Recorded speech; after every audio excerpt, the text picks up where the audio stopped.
Okay, we want you to convert this equation, okay, into a normal standard linear equation. So what we want to do is we are going to take this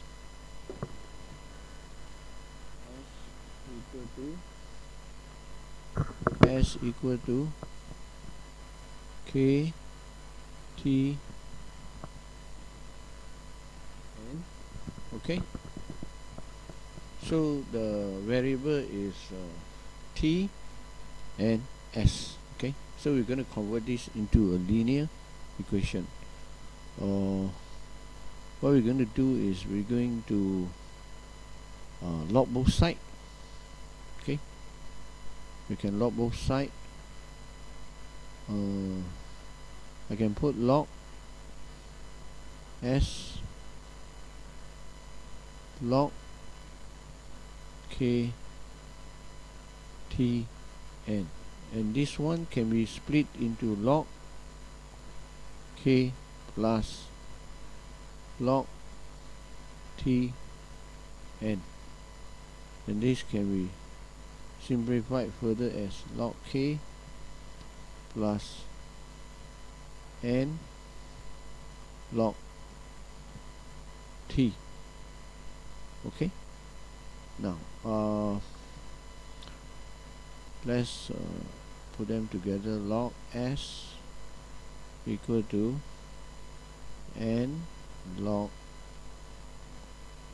t plus log k. Okay, now therefore this can be the big Y, this can be the big X,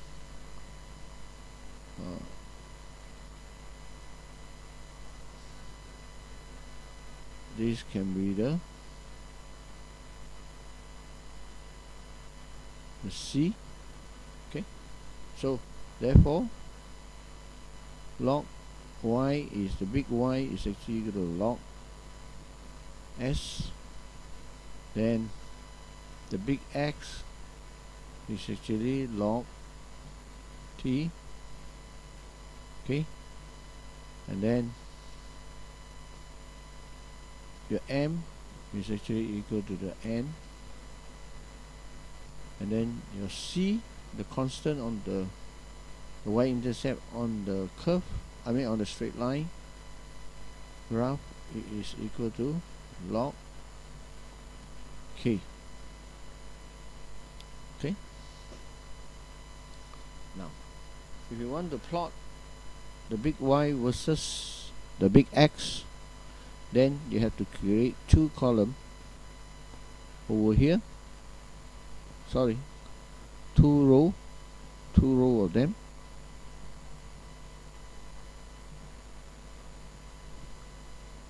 Oh, sorry.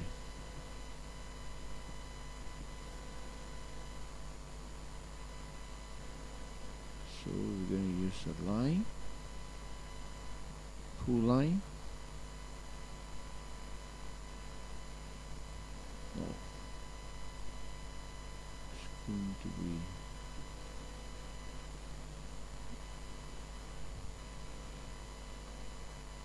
line.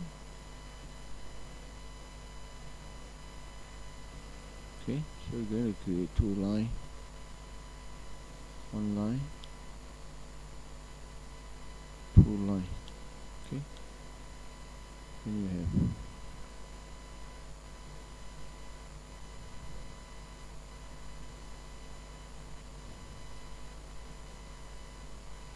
okay, so from here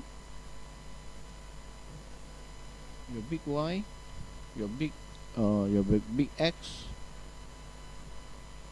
which is equal to log T, and then your big Y is going to log S.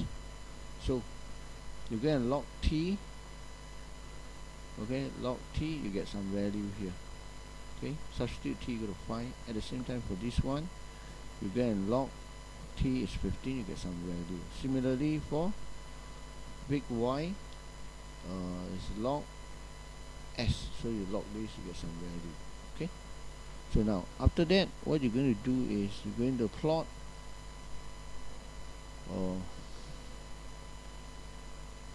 this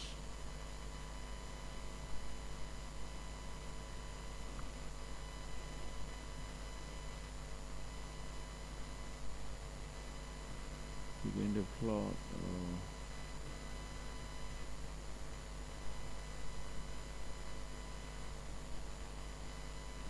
okay, so we're going to plot this is a big Y, this is a big X. Okay, and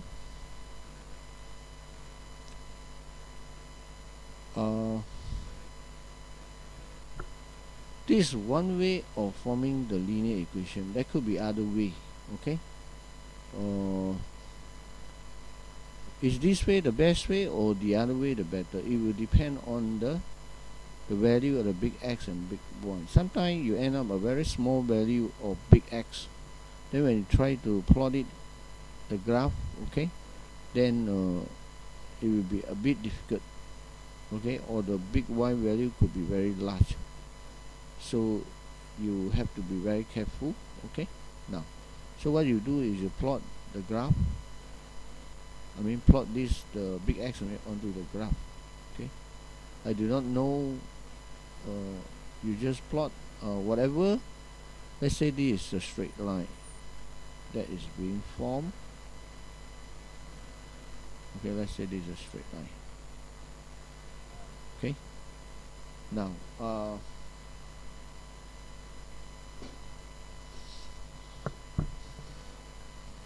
so this value here is actually the C value. If you can find this C value, then what you do is log from here is log K. In other words, K is equal to 10 to the power of C. So you can find the value of K.